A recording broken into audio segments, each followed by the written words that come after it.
ब्रह्मो सुध केवली भणिदम नमः समय साराय स्वानुभूत्या चकासते चित्स्वभावाय भावाय सर्वभावांतरक्षिदे निज स्वरूप को परम रस जामे भरो अपार वंदो परमानंदमय समय सार अविकार।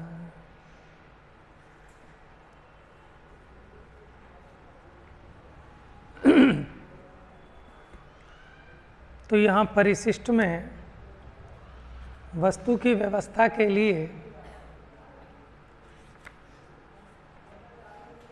और स्यादवाद की शुद्धि के लिए वस्तु की व्यवस्था को एक बार फिर से चिंतन करते हैं, विचार करते हैं। तो चर्चा यहाँ प्रारंभ हुई कि स्यादवाद किसको कहते हैं, किसी अपेक्षा कथन करना, इसको कहते हैं स्यादवाद। और ये इसलिए ज़रूरी है क्योंकि वस्तु कोई एक धर्म वाली नहीं है। अगर वस्तु एक धर्म वाली हो तो आपको स्यादवाद की ज़रूरत नहीं है, बिना स्यादवाद के भी आप कह सकते हैं। लेकिन वस्तु अपने आप में ऐसी कॉम्प्लिकेटेड है कि वही वस्तु नित्य भी है और वही अनित्य भी है।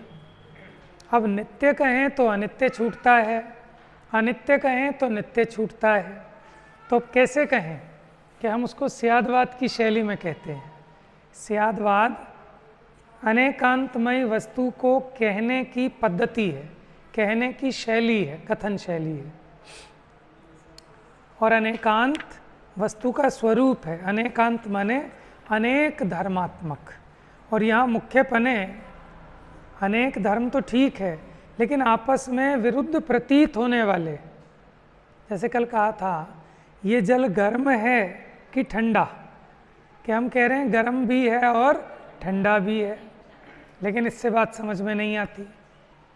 ठीक है, तो हमें स्यादवाद से समझाना पड़ेगा कि किसी अपेक्षा गर्म है, लेकिन जिस अपेक्षा गर्म है उसी अपेक्षा ठंडा नहीं है। ठंडा है उसकी अपेक्षा दूसरी है।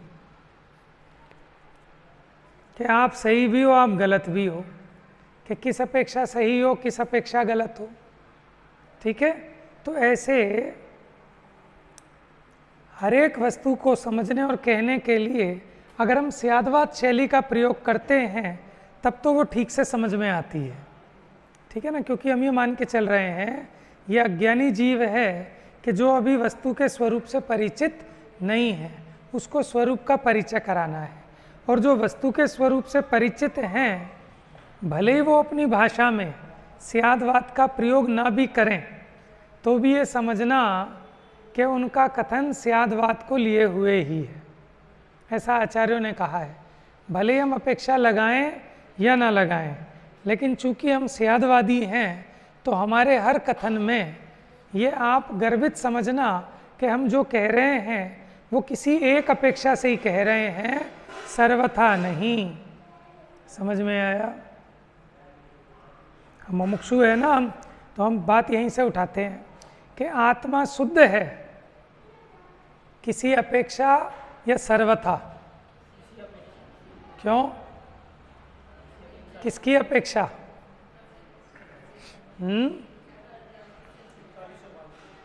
हाँ, ठीक है। अगर आप ये कहेंगे कि सर्वथा शुद्ध है तो फिर आप में और वेदांत में, ठीक है, सांख्य मत में फिर क्या अंतर ठहरेगा? इसलिए पंडित टोडरमल जी ने लिखा, थोड़ा बहुत न्याय आदि का भी ज्ञान हो तो बड़े शास्त्रों का रहस्य खुलता है, नहीं तो पूरी जिंदगी निकल जाए। आदमी ही कहते रहे आत्मा तो शुद्धि ही है, आत्मा तो शुद्धि ही है, और फिर जब एक दिन वो पढ़ने में आएगा था सांख्य मत वाली, हम तो ही मानते थे कि अकर्ता है अकर्ता है, और वहाँ सांख्य मत को डांट मारी है कि आत्मा को कथनचित कर्ता कहने वाली जो श्रुत है, अगर तू इसको सर्वथा अकर्ता मानेगा आत्मा को, तो तुझ पर श्रुति का कोप होएगा, जिनवाणी का कोप होगा। ठीक है ना? तो इसलिए हम कहें कि आचार्य देव आपने तो अपेक्षा लगाई नहीं, आपने तो इस गाथा में ऐसे ही कह दिया अहम एक को खलु शुद्ध हो, ठीक है, मैं तो शुद्ध ही हूँ, धन सन्नाणमयी हो सदा रूही, कि भैया हम कहें या ना कहें, लेकिन आप ये समझ लेना हम जो बात कह रहे हैं वो किसी ना किसी अपेक्षा से कह रहे हैं। नहीं समझ में आए तो पूछ लेना। अब कोई कहता है नहीं साहब अपेक्षा नहीं लगाना, क्योंकि अपेक्षा लगाकर बात हल्की पड़ जाती है। तो फिर क्या कहें, कैसे शुद्ध है आत्मा, कि स्वभाव से शुद्ध है, तो ये भी तो अपेक्षा हो गई कि स्वभाव की अपेक्षा शुद्ध है, लेकिन अभी व्यक्तता में अशुद्ध हो रहा है। आचार्य देव तो कह ही रहे हैं कि स्वभाव से शुद्ध है, और निश्चयभाषी अभी वर्तमान में व्यक्तपने में सर्वथा शुद्ध मानता है, ठीक है। तो इसलिए सावधानी रखनी है। देखो होता क्या है, जीव ना इमोशनल, माने उसको क्या कहते हैं, आवेगों में आ जाता है, कि जहाँ जैसी भीड़ होती है, जैसा माहौल होता है, वैसे ही आवेश में आ जाता है, ठीक है। लेकिन ठीक है, लेकिन यहाँ आवेश का काम नहीं है, यहाँ धैर्य का काम है, ठीक है। आप भक्ति कर रहे हैं, आप और प्रोग्राम कर रहे हैं, वो तो सब आवेग में चलते हैं, क्योंकि अगर उस तरह का वो जो विधानाचार्य है या भजन गाने वाला है, अगर वो आवेग ना लेके आए आपके लिए तो आपको आनंद ही नहीं आएगा, आप सो जाएंगे। तो उसकी मजबूरी है कि ज़ोर से म्यूज़िक बजाना और ज़ोर से तालियां बजवाना और सब करना।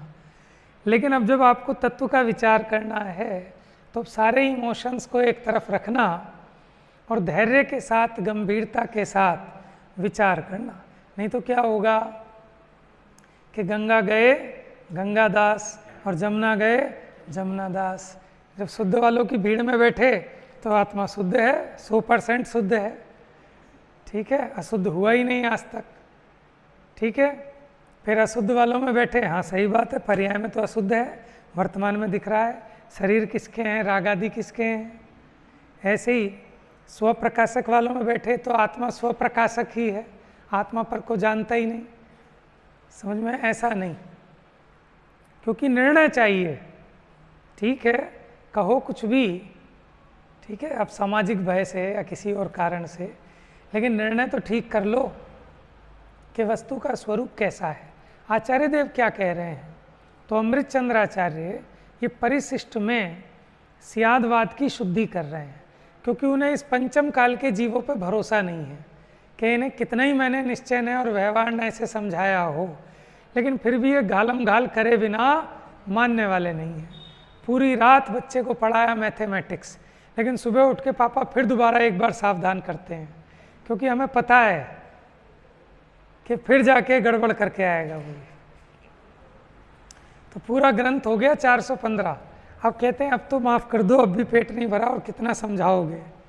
बच्चा ऐसे ही कहता है ना कि पापा पूरी रात तो आपने पढ़ाया, अब तो छोड़ दो, अब तो मैं समझ गया कि नहीं, अच्छा बता क्यों। तो इसीलिए यहाँ कहते हैं अत्र स्यादवाद शुद्ध्यर्थम, अब स्यादवाद की शुद्धि के लिए और वस्तु तत्व व्यवस्थिति और वस्तु तत्व की व्यवस्था बताने के लिए उपायोपेय भावश्च मनाग भूयेपि चिंत्यते, और उपाय और उपेय भाव का जरा फिर से विचार करते हैं। 900 नहीं,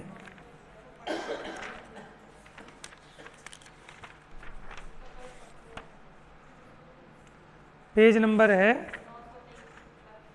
900, पढ़ लिया था कल, 931 चलेगा। तो ये जो गाथा है ये 929 नंबर पेज पर है, 247 नंबर कलश। देखो स्यादवाद से ही शुद्धि होती है, माने आप कितना भी पढ़ो, कितना कुछ करो, लेकिन अगर उसमें स्यादवाद है तब तो आपका तत्वज्ञान शुद्ध है, अदरवाइज वो अशुद्ध है, वो कार्यकारी नहीं होगा। हमें पता भी नहीं चलेगा कि कब हम बौद्धमती हो गए, कब हम सांख्यमती हो गए, कब हम वेदांती हो गए, ठीक है। अत्र स्यादवाद शुद्ध्यर्थम वस्तु तत्व व्यवस्थिति उपायोपेय भावश्च मनाग भूयोपि चिंत्यते। कि जरा फिर से चिंतन करते हैं किसका? उपाय और उपेय भाव का। माने एक ज्ञान भाव में ही वो ज्ञान वो स्वयं उपाय भी है और वो स्वयं उपेय भी है, क्योंकि आपको ज्ञान की पूर्णता चाहिए तो उसका साधन भी ज्ञान ही है। तो वो एक ही भाव कारण भी और कार्य भी, उपाय भी और उपेय भी, उसका विचार करेंगे। तो इसलिए इसमें दो पार्ट हो गए परिशिष्ट में, एक तो स्याद्वाद अधिकार और एक उपाय उपेय अधिकार। तो कल ये बात बताई थी 930 नंबर पेज पर, सबसे नीचे देखो। स्याद्वाद समस्त वस्तुओं के स्वरूप को सिद्ध करने वाला है। क्यों? क्योंकि उसका स्वरूप अनेकांतमय है। बिना स्याद्वाद के उसका कथन नहीं कर सकते, और जब तक कथन नहीं होगा, माने अगर आचार्य कथन ना करें तो हमारी बुद्धि में कैसे आता? तो हम तो अपनी मर्जी से मान लेते, हम हो जाते उभयाभासी कि वस्तु नित्य भी है और अनित्य भी है, जबकि ऐसा संभवित ही नहीं है। जो नित्य है वो अनित्य कैसे होगी? वो संभवित कैसे है कि जिस अपेक्षा नित्य है उस अपेक्षा अनित्य नहीं है, अनित्यता की अपेक्षा दूसरी है। आत्मा जिस अपेक्षा शुद्ध है उस अपेक्षा अशुद्ध नहीं है। शुद्ध तो इसको इसलिए कहा कि ये चेतन सदा चेतन रूप रहता है, जड़ रूप नहीं होता, ये इसका शुद्ध बना है। और अशुद्धि क्या है कि चेतन चेतन होने पर भी अपने को जड़ रूप मान रहा है, ये इसकी अशुद्धि है। इसके दर्शन ज्ञान चारित्र में अशुद्धता हुई, और दर्शन ज्ञान चारित्र कोई अलग जगह तो रखे नहीं कि खाली वही अशुद्ध होंगे, तो पूरा ही आत्मा अशुद्ध हुआ, इस अपेक्षा अशुद्ध है। जैसे वो जो धोती जो अपने यहाँ सूख रही है धुल के, वो तो शुद्ध है, और वही धोती जो दुकान पे बिक रही है वो अशुद्ध है। किस अपेक्षा? क्योंकि उसको पहन के आप प्रक्षाल नहीं कर सकते। लेकिन हमने दुकानदार से कहा साहब एकदम 100% शुद्ध कॉटन की धोती दिखाओ, कि हाँ भाई साहब ये लो 100% शुद्ध कॉटन की है। कि साहब शुद्ध कहाँ है? अभी तो हमने देखा ऐसे किसी आदमी ने छू दिया उसको, हम तो इसको पहन के प्रक्षाल ही नहीं कर सकते, तो अशुद्ध है। कि भैया वो शुद्धता की अपेक्षा अलग है, आप जिस शुद्धता की बात कर रहे हो वो अलग है। समझ में आया? तो जिसको सब छू छू के जा रहे हैं, बाजार में सजाई हुई है, वो धोती शुद्ध है कि हाँ, और अशुद्ध है कि हाँ, लेकिन दोनों की विवक्षा अलग अलग है। शुद्ध इसलिए कि उसमें कोई भी पॉलिस्टर का रेशा नहीं है, कोई टेरिकोट नहीं, कोई सिंथेटिक नहीं, 100% का 100% कॉटन है, इसलिए 100% मतलब शुद्ध। देखो शुद्धता किसे कहते हैं? जिसमें कोई मिलावट ना हो। जो भी चीज़ अगर देखो लिखा होता है ना यहाँ 100% शुद्ध देसी गाय का घी मिलता है, 100% का मतलब ये कि पूरा का पूरा वो गाय का ही होगा, उसमें हमने कोई वनस्पति घी नहीं मिलाया होगा, बकरी का नहीं मिलाया होगा, भैंस का नहीं मिलाया होगा। तो 100% का मतलब होता है शुद्ध, और अगर 99% है तो उसमें 1% अशुद्धि है। इसी को वो भी कहते हैं 16 आने, क्योंकि 1 रुपये में 16 आने होते हैं, यानी पूरा का पूरा। तो ये चेतन, ये पूरा का पूरा 100% चेतन है कि 50-50 है कि 90-10 है? ये चेतन कैसा है? 100%। मैं चेतन हूँ तो 100% चेतन हूँ, तो इसका नाम है शुद्ध चेतना। ठीक है? और अशुद्ध चेतना क्या हो रही है कि है तो चेतन लेकिन अपने को अचेतन का कर्ता मान रहा है, ये इसकी अशुद्धता है। हाँ, ये अशुद्धता मिट सकती है, और वो जो शुद्धता है ना वो कभी नष्ट नहीं हो सकती। तो देखो शुद्धता तो ऐसी है कि जो कभी नष्ट नहीं हो सकती, यानी वस्तु का स्वरूप भी हमारे फेवर में है। और अशुद्धता ऐसी नहीं है कि नष्ट ना हो सके, अशुद्धता नष्ट हो सकती है। तो ये सिद्धांत जिसको समझ में आ गया उसको जैन शासन समझ में आ गया। और आचार्य देव कहते हैं कि जिन शासन की अनुभूति किसको कहते हैं? 14 नंबर की गाथा में क्या लिखा?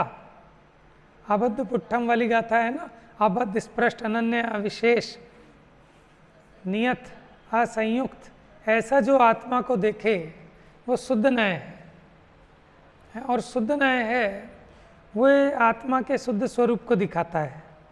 माने शुद्ध नया शुद्धात्मानुभूति वही जिन शासन की अनुभूति है, ऐसे अबद्ध स्पृष्ट अनन्य आत्मा की अनुभूति वही जिन शासन की अनुभूति है। तो यहाँ क्या कहते हैं?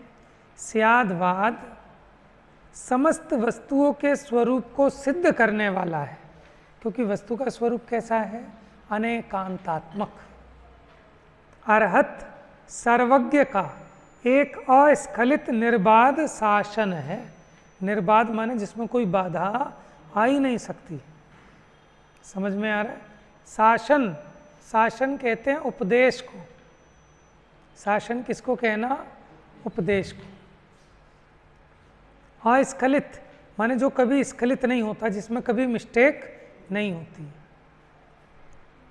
वह स्यादवाद सब अनेकांतात्मक है, इस प्रकार उपदेश करता है, क्योंकि समस्त वस्तु अनेकांत स्वभाव वाली है। सर्व वस्तुएं अनेकांत स्वरूप हैं। इस प्रकार जो स्यादवाद कहता है सो वह असत्यार्थ कल्पना से नहीं कहता, परंतु जैसा वस्तु का अनेकांत स्वभाव है वैसा ही कहता है। यहाँ आत्मा नामक वस्तु को ज्ञान मात्रता से उपदेश करने पर भी स्यादवाद का कोप नहीं है। क्या आप आत्मा को ज्ञान मात्र ज्ञान मात्र ज्ञान मात्र कह रहे हो तो भी एकांत नहीं होता? इसका मतलब स्यादवाद का कोप नहीं होता, क्योंकि ज्ञान मात्र आत्म वस्तु के स्वयं ही अनेकांतात्मकत्व है। माने वो जो ज्ञान मात्र वस्तु है वो अनेकांत स्वरूप है। वहाँ अनेकांत का ऐसा स्वरूप है कि जो तत् है वही अतत् है, जो नित्य है वो अनित्य है, जो एक है वो अनेक है, ठीक है, जो सत है वही असत है। एक वस्तु में वस्तुत्व की उपजाने वाली परस्पर विरुद्ध दो शक्तियों का प्रकाशित होना अनेकांत है। देखो, अनेकांत वस्तु का स्वरूप है और ज्ञान में भी ख्याल में आता है, लेकिन वचनों में स्यादवाद के द्वारा कहा जाता है। इसलिए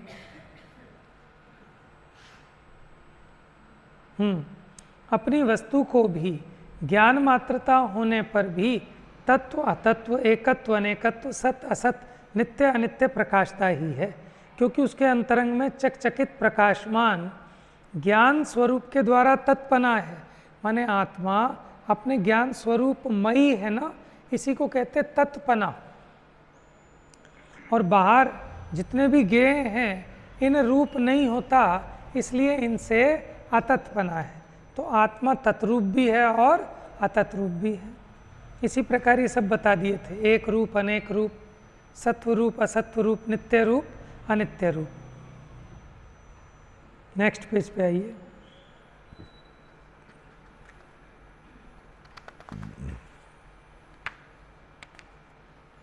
पेज नंबर 932।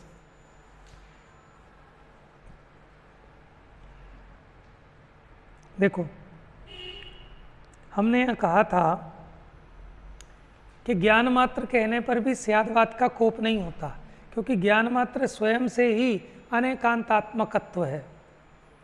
तो कहते हैं यदि आत्म वस्तु को ज्ञान मात्रता होने पर भी स्वयमेव अनेकांत प्रकाशता है। क्या कह रहे हैं? आत्म वस्तु को ज्ञान मात्रता होने पर भी स्वयमेव अनेकांत प्रकाशता है, तो फिर अरहंत भगवान उसके साधन के रूप में अनेकांत का उपदेश क्यों देते हैं? माने फिर अलग से उपदेश करने की क्या जरूरत है?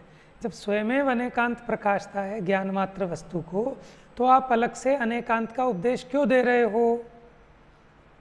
उत्तर, अज्ञानियों के ज्ञान मात्र आत्म वस्तु की प्रसिद्धि करने के लिए उपदेश देते हैं, क्योंकि अज्ञानी तो ज्ञान मात्र वस्तु को भी नहीं जानता, इसलिए उस अज्ञानी को समझाने के लिए हम अलग से अनेकांत का उपदेश देते हैं।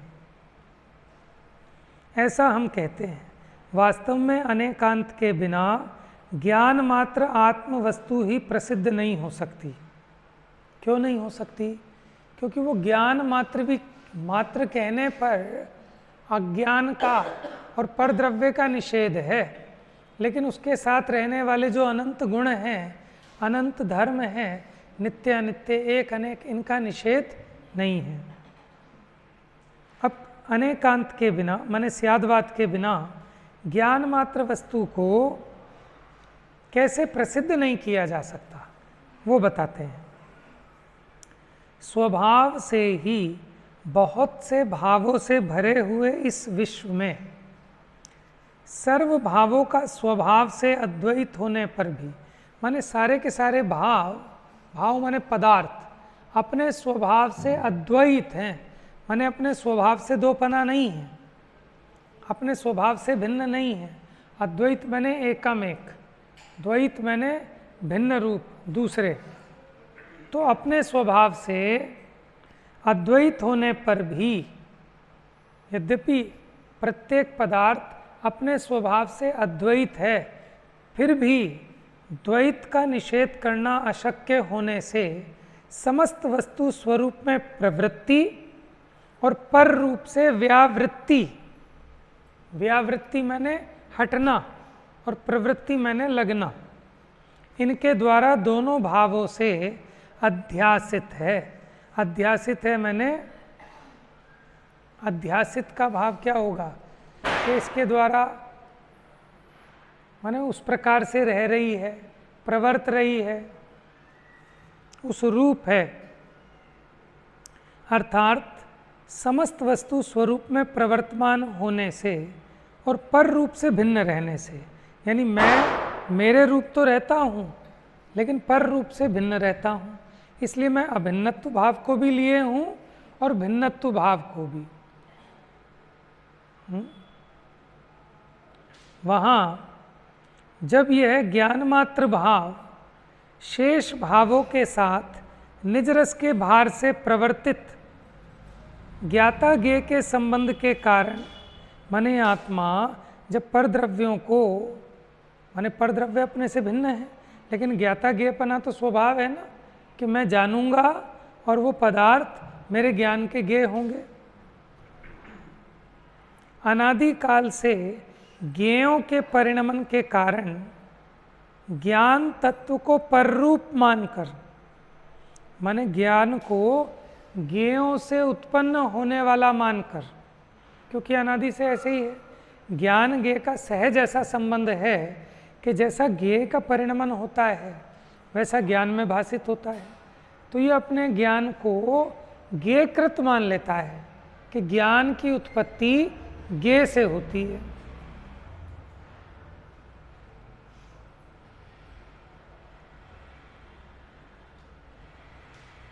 और अनादि काल से ज्ञेयों के परिणमन के कारण ज्ञान तत्व को पर रूप मानकर, माने ज्ञान को ज्ञेय रूप से अंगीकार करके, ये किसको ज्ञान मानता है कि मेरे को देखो ये पूरे इतने मोटे ग्रंथ का ज्ञान है, ये मेरा ज्ञान है, ये ज्ञान है कि ज्ञेय है, लेकिन इसको ज्ञान मानता है, इससे ज्ञान की उत्पत्ति मानता है। ठीक है, अपने स्वभाव को नहीं जानता, तो ज्ञान को ज्ञेय रूप से अंगीकार करता है। अज्ञानी होता हुआ नाश को प्राप्त होता है कि तूने अपना ज्ञान माना ही नहीं, ज्ञान इससे माना तो तू बिना ज्ञान का हुआ अज्ञानी हो गया। तब उसे ज्ञान मात्र भाव का स्वरूप से तत्पना प्रकाशित करते हैं। कि तत्पना बताने की कब जरूरत है कि जब वो ये मान के बैठा कि इस किताब से ही मेरे ज्ञान की उत्पत्ति होती है, प्रकाश से ही ज्ञान की उत्पत्ति होती है, नेत्र इंद्रिय से ही ज्ञान की उत्पत्ति होती है, तो उसको समझाया तत्धर्म कि तेरे में अपने स्वभाव से ही तत्पना है, तुझे पर की आवश्यकता नहीं है, तू ज्ञानमयी है। ठीक है, तो उसे स्वरूप से तत्पना प्रकाशित करके, माने ज्ञान रूप से ही है, ज्ञान ज्ञेय रूप से, तो ज्ञेय के नष्ट होने से ज्ञान के नष्ट होने का सवाल नहीं है। ज्ञाता रूप से परिणमन के कारण ज्ञानी करता हुआ, अब उसको समझ में आ गया ना, अरे ज्ञाता तो मैं हुई, ज्ञ के नाश से मेरे ज्ञान का नाश नहीं होता, ज्ञान ज्ञ रूप नहीं होता, इसलिए ज्ञातापने से ज्ञानी करता हुआ अनेकांत ही उसका उद्धार करता है, नाश नहीं होने देता। अभी पहले बोल की बात चली तत्, ये जो तत् वाला बोल है जिसको हम तत्व भी कहते हैं, तत् जमा त्व, तत्व हो गया ना तत्पना, तो आत्मा तत्रूप है कि अतत्रूप, कि आत्मा तत्रूप भी और अतत्रूप भी है, अपने ज्ञान से तत्रूप है और जो ज्ञेय हैं बाहर के इनसे अतत्रूप है, ठीक है। लेकिन ये अज्ञानता से क्या मानता था कि ये ज्ञेय हैं तो मेरा ज्ञान है, अब ज्ञेय के नाश होने से अपने ज्ञान का नाश मानता था। अब उसको ये समझाया कि भैया तेरा ज्ञान स्वरूप से ही तत्पना है, ज्ञेय के कारण तेरे ज्ञान की सत्ता नहीं है, तो तू अपने स्वभाव से ही स्वरूप से ही ज्ञान मात्र भाव का तत्पना है, ऐसा जब उसको समझाया तो अब उसके ज्ञातापना प्रकट हुआ, वो ज्ञानी हो गया, ठीक है। पहली भूल और उसका निराकरण किया। पहली भूल क्या थी कि वो अपने ज्ञान को ज्ञेय रूप मानता था, ठीक है, तो ज्ञेय से ही ज्ञान की उत्पत्ति मानता था, ज्ञेय के आश्रित ज्ञान को मानता था, ज्ञेय के नष्ट होने पे अपना नाश होना मानता था। उसको समझाया कि नहीं, तेरा ज्ञान स्वभाव स्वरूप से ही तत् है, उसके लिए तुझे पर ज्ञेयों की आवश्यकता नहीं है। अब दूसरा अतत् का बोल, और जब वह ज्ञान मात्र भाव वास्तव में यह सब आत्मा है, माने जितना कुछ भी नजर आता है उसको कि ये सब मैं ही हूँ, क्या माना उसने, ये सब मैं ही हूँ, तो बताएंगे भैया ये तू नहीं है। पहले में क्या माना था उसने कि मैं इन रूप हूँ, मैं इन रूप हूँ, तो बताया कि तू जो है मैं रूप रहता है, मैं ये पर रूप नहीं होता। दूसरी गलती में क्या कर रहा है कि पर ये जो सब है ये मैं हूँ, ठीक है। अब उसको कहते हैं ये तू नहीं है, इनका तेरे में अतत्पना है, ये जो पर ज्ञेय हैं तू इन रूप नहीं होता, इनका तेरे में अतत्पना है। दोनों तरफ से टाइट कर रहे हैं, तत्व धर्म से भी और अतत्व धर्म से भी। देखो मैं इन रूप नहीं होता ये एक बात, और ये मुझ रूप नहीं होते दूसरी बात, ठीक है। मैं मेरे स्वरूप से ही हूँ, अपने स्वरूप रूप रहता हूँ, ये तत्वबोल में बताया। और ये जितने परद्रव्य हैं ये ज्ञेय रूप रहते हैं, इनका माने मैं आत्मा इनसे तन्मय नहीं होता, अतन्मय रहता हूँ, तो इनसे मेरा अतत्पना है, ठीक है। ये बाउंड्री दो होती है ना, आपका घर है, आपने भी अपनी दीवार खींची, पड़ोसी ने भी अपनी दीवार खींची, क्या मतलब कि जो मेरा है, ठीक है, वो निश्चित किया हमने यहाँ तक कि मेरे में पर का कुछ नहीं आए और मेरा बाहर नहीं जाए। तो उसे एक दीवार के दो काम हैं कि जो अपना है वो पर रूप नहीं होता और जो पर है वो अपने रूप नहीं होता। लेकिन जैसी सेम दीवार आपके पास है, ऐसे ही दो धर्म वाली दीवार हर एक द्रव्य के पास है, तो यानी चौहरी प्रोटेक्शन हो गई फिर, है ना। तो ऐसे इसलिए कहते हैं कि एक द्रव्य और दूसरे द्रव्य के बीच में अत्यंता भाव की वज्र की दीवार है, समझ में है।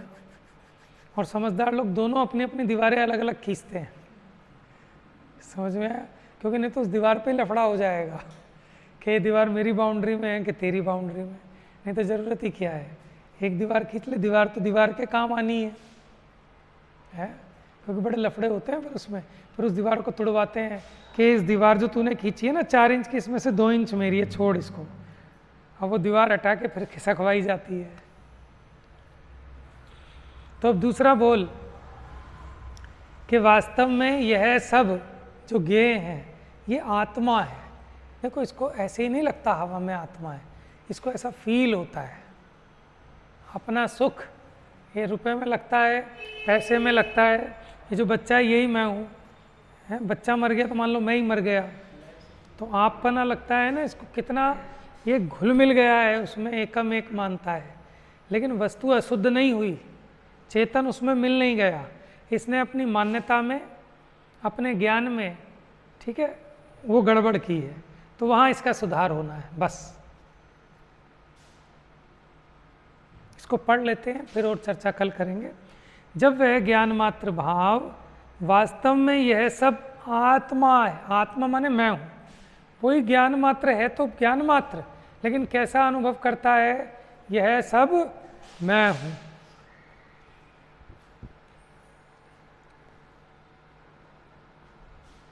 देखो बहुत बढ़िया अपनी बिल्डिंग हो तो चौड़ा होता है ना, देखो सब मकान, ये देखो, आओ आओ अंदर से दिखाऊंगा, कि नहीं नहीं सब, फिर अरे आओ सब आओ अंदर से दिखाऊंगा। अब वो मकान दिखा रहा है, ठीक है, और मकान से भी ज़्यादा चौड़ा हो रहा है। क्यों? क्योंकि उसको क्या लग रहा है कि ये मुझ रूप है, मैं इस रूप हूँ, इसकी प्रशंसा सो मेरी प्रशंसा, यही तो चाहते हैं। मान रहा है ना अपने को। अब इसका अगर एनालाइज किया जाए कि हम कैसे अपने को पर रूप मानते हैं, तो एक छोटी छोटी चीज़ों में भी, बड़े ही नहीं, छोटे छोटे बच्चे बैठे हैं ना, हमें लगता है बच्चे मन के सच्चे हैं, ये तो बस वो गीतों में ही अच्छी बात है। इन्हें भी हमारे बराबर की कसाई भी बड़े दुखी होते हैं जब इनकी इच्छा के अनुसार काम नहीं होता। इनका भी जहाँ जहाँ अपनत्व है उसका इन्हें खेद होता है। आपको 500 का नोट के नुकसान में दुख होता है, इनको अगर अपनी जो बॉल है वो टूट जाए, एक 10 रुपये का खिलौना टूट जाए, उसमें बराबर का दुख होता है। जैसे हमें अपना बच्चा अगर वो बीमार हो जाए, टूट जाए, फूट जाए, उसमें दुख होता है, ऐसे ही इनको, इनका कोई गेम हो, इनका कोई खिलौना हो, इनका कलेजा भी उतना ही दुखी होता है, ये भी बराबर दुखी हैं। ये सब भजनों में बच्चे मन के सच्चे, सच्चे हैं कि झूठे हैं बच्चे?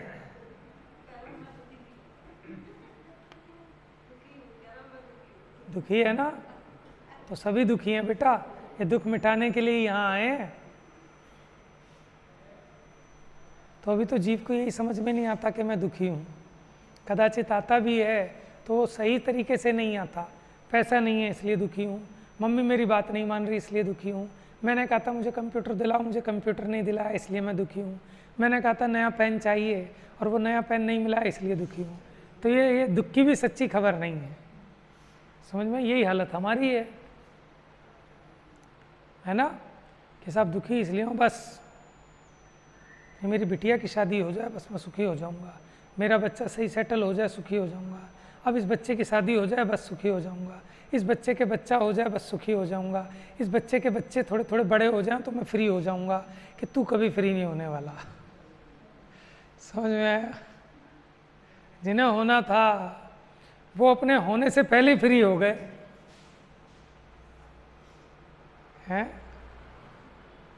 तो ये निपटारा कभी निमटने वाला नहीं है, ये तो खुद अपनी गर्दन घुसाता है।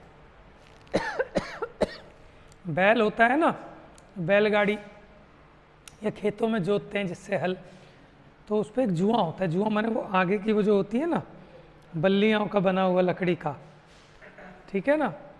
तो जो वो बैल होता है ना, आप उसके सामने बैलगाड़ी वो लेके आओ उसका अलग से गाड़ी, तो वो खुद अपनी मुंडी नीचे झुका लेता है ऐसे कि लाद दो। ऐसे ही हम हो गए, ऐसी आदत पड़ गई अनादि की कि उसके बिना मज़ा नहीं आता, कि जब तक थोड़े से दुखी ना हो जाए ना तब तक इसको मज़ा नहीं आता, स्वयं पिटने जाता है। अब इन बच्चों को समझाएं कि बेटा उन बच्चों के पास मत जाना, जब मारते हैं तो मत जाना उनके पास। एक दिन समझ में आ जाती है, फिर वहीं जाके खेलते हैं, फिर आते हैं, फिर एक रपट पड़ता है, मना किया था ना, क्यों गए वहाँ, कि इनको मन ही नहीं मानता इनका, है कि नहीं ये सच्चाई?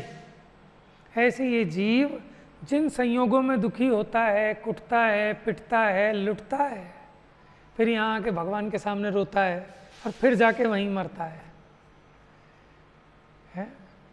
मोह वो है ना, क्या मोह की महिमा देखो,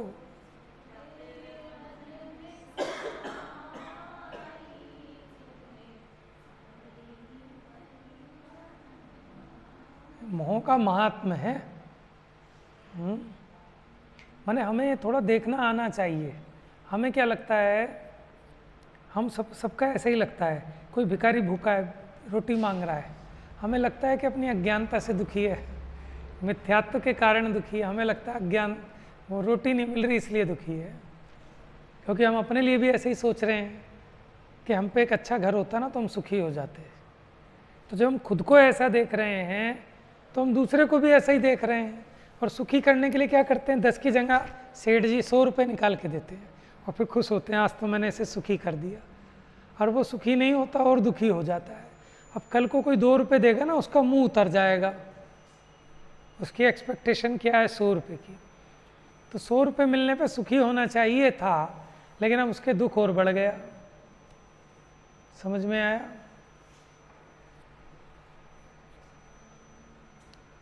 तो चलो अब इसकी चर्चा कल करेंगे। जा वाणी के ज्ञान से सूझे लोकालोक,